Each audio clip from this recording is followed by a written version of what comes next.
From UFOs to psychic powers and government conspiracies, history is riddled with unexplained events. You can turn back now or learn the stuff they don't want you to know.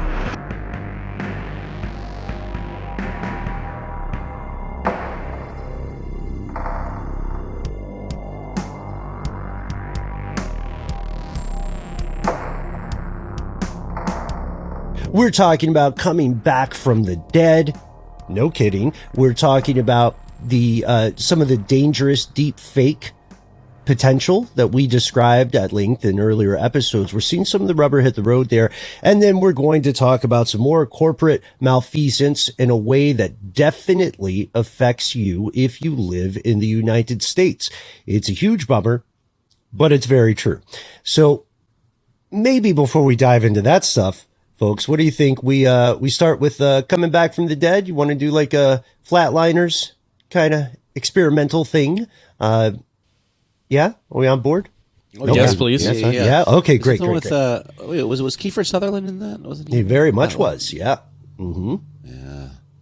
Kiefer Sutherland of Dark City fame. I understand he's done another movie or two in his time.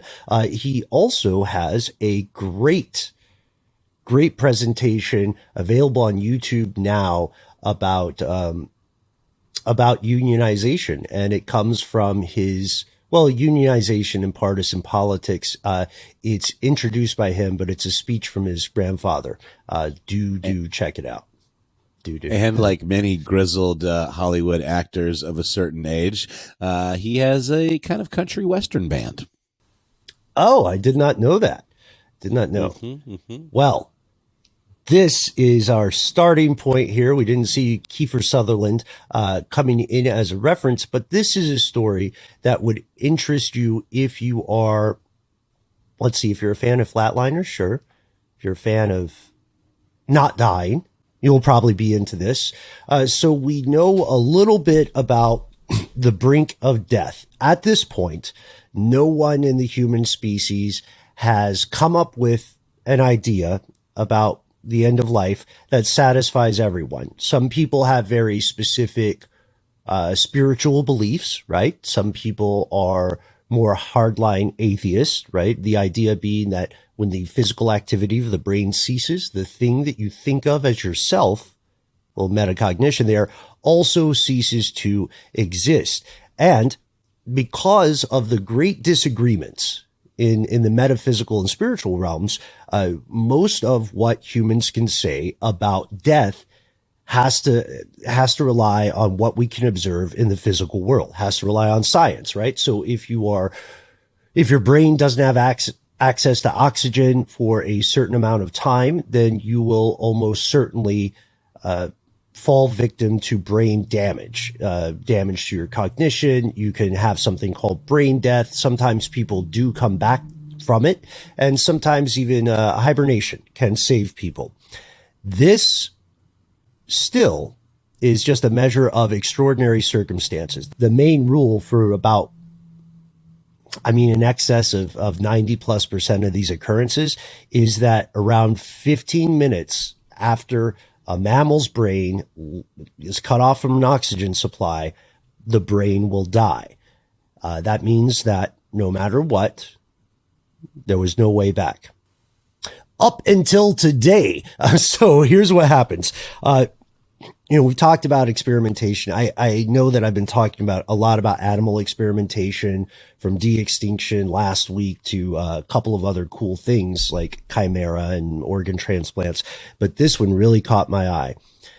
Just very recently, just a few weeks ago, the journal Nature published an astonishing new study. And I want everybody to check out an excellent article on Vox by Brian Resnick about this. I'm not going to give you the headline yet, but here it is. So the brain is one of the hungriest, most resource-sucking organs in the human body. It needs a lot of stuff. If it doesn't get its oxygen, it doesn't hibernate or anything like that. The cells of the brain starve. Some burst open. There's a domino effect. A feedback loop gets created. Death. And for a long time, this was thought to be an irreversible pattern across all mammals. You can't bring the brain back until these researchers took 32 pigs and did just that. They took these pigs, 32 had been slaughtered for food, and the scientists, led by Nanad Seston over at Yale, they took just the pig's brains and they waited for 4 hours. And then for 6 hours, they hooked them up to a system named Brain EX, and it pumped those brains full of a proprietary mixture containing oxygen, nutrients, and some kind of protective chemicals, we could call them. At the end of that, so it's 4 hours waiting, 6 hours pumping this weird elixir into them. After 10 hours, they found that the pig brains were not just largely intact, more intact than one would expect if you're talking about just a regular decaying brain, but individual brain cells came back. They were up and running after 4 hours. Compare that to 15 minutes. After 4 hours, they were taking oxygen, they were producing carbon dioxide, and they were alive. What do you guys think? Science fiction? Science fact? Well, I mean, this is an actual study. That's a real thing, right? Brain X system is real. It was conducted. Whether it should have been, that's for us humans, the rest of the humans to decide. Ben, this is horrifying to me. Amazing and horrifying. Can you imagine if you? I'm just thinking of the neural connections that the brain has to the rest of the pig that is no longer there. And if you're waking the brain up, do we know if it was bringing it back from the dead or if it was just parts of it that were alive? Right. That's an excellent question, Matt. So it was bringing back cells, right? But it's not the same thing as bringing back the entirety of the brain. To be very, very clear, and they outline this in the journal article and in the other stuff you'll see written about it. The neurons in these brains were not communicating. So as far as we know, this is why I bring up the spiritual stuff first. As far as we know, that means that they are not qualifying for the scientific definition of consciousness, right? Which would be neurons actively communicating with one another.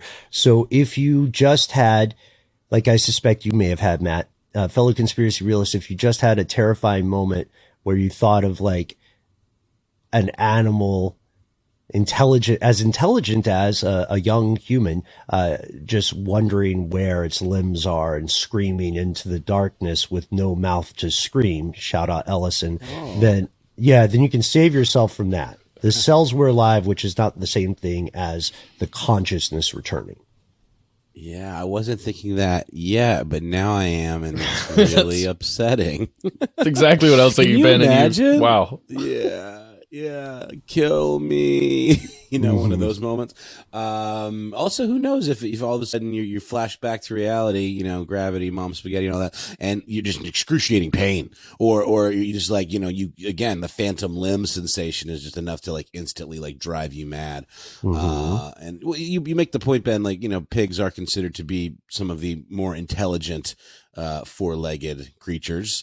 You compared it to the cognition of a small child? Is that pretty much supported by research? Yeah, pigs are incredibly intelligent. I just want to ruin everybody's delicious bacon moment later. Pigs are smarter than dogs. They're on par with, or maybe even a little smarter than the average 3-year-old human. So that is true. That is indisputable. And of course, your individual pig mileage may vary. I'm not saying there aren't some dumb pigs out there, right? Because that's how mammals roll. It's an average, but these mammals will roll in their own feces, which is a thing that maybe makes you think they might not be super smart, but maybe to each his own in that respect as well, I suppose, right? Yeah, humans do a lot of things that other animals would doubtly find inexplicable or dumb. Adult humans do a lot of things that 3-year-olds rightly question. I was talking to a 3-year-old friend of my family one time, and this kid, very smart kid, she was like, why do people wear ties? You know, like neckties? And I didn't really have an answer for her because it's a dumb thing to do. It doesn't really, like, it's a fashion thing, right? We do have a brain stuff video on why people probably ended up wearing ties, but it's a story for another day. The cool thing about this is it ties into something else that we've talked about in the past, which is the problem with making serious progress in a political system, like, honestly, like a lot of democracies, because big gains in the world, big progress is often a long-term game, right? So if you have someone who's elected for 2 years or someone who's elected for 4 years, regardless of their political party, they're usually going to be centered on making changes that are apparent within that time window such that they can be reelected, which is why you don't see a lot of grand, 50-year plans come to fruition all that often, at least here in the U.S. Well, not to mention that if you laid out the groundwork for that, the person that succeeds you could just reverse everything you've done anyway. So the system's not even designed for like those kinds of long-term plans because there's so little consensus, from term to term. Right. Unfortunately true, especially when you're talking about scoring political points. And this is a point that is not necessarily party specific. It's important to point that out. So here's why I'm bringing up the politics part of it, though. This piece is the following. The Brain X system, again, Brain EEX, comes out of something from the National Institute of Health, the Brain Initiative. It is acronym time. I don't know if we have a sound cue for that, but who doesn't love a good acronym? I certainly do. Brain Initiative stands for Brain Research Through Advancing Innovative Neurotechnologies. This came from the Obama administration, from their idea years back to map the human brain and thus create new tools to study it. This actually reached fruition in some way. Like, it has measurable progress. If we being the scientists involved, have conclusively poked a hole into the old belief that there was a time limit on brain cell death, then this has much, much more potential than just causing a possible existential crisis for pigs that have been brought back from the dead. Like, first you have to figure out how to bring the whole brain back, right? How do we get the thought, the you, up and running? And what can this tell us about? Well, it poses some really cool stuff. Like, let's be honest, the badger in the bag here, the elephant in the room, is the idea that one day you could help revive people's brains after massive trauma, right? Like a stroke or something, or maybe even sometime in the future, brain death. But for right now, the more realistic idea is one that is a little bit ethically sticky. What if we could partially bring back brains? What if we never figure out how to do it the whole way, but we could partially bring back brains such that we can test drugs and disease pathways or the progression of disease in the brain? Typically, that's going to be okay for many parts of the world as long as the brains are non-human, like up to and including chimpanzees or something, But again, the biggest progress, or the most promising potential for progress, is going to be found in pulling a Lazarus on a human brain and then using it. And that is where we get into very dangerous waters. So at this point, this may be an episode in the future. We've got our eyes, ears, currently living brains on the story, and we'll report back with an update. But in the meantime, what do you think? At what price progress would you agree to support this kind of research on pigs or on other mammals, or indeed on human beings who had donated their brains and bodies to science? Or do you think it's too much of a dark art? Would love to hear your thoughts. 1-833-STD-WYTK, conspiracydiehardradio.com. We're going to pause for a word from our sponsor, and then we'll be on to even stranger news.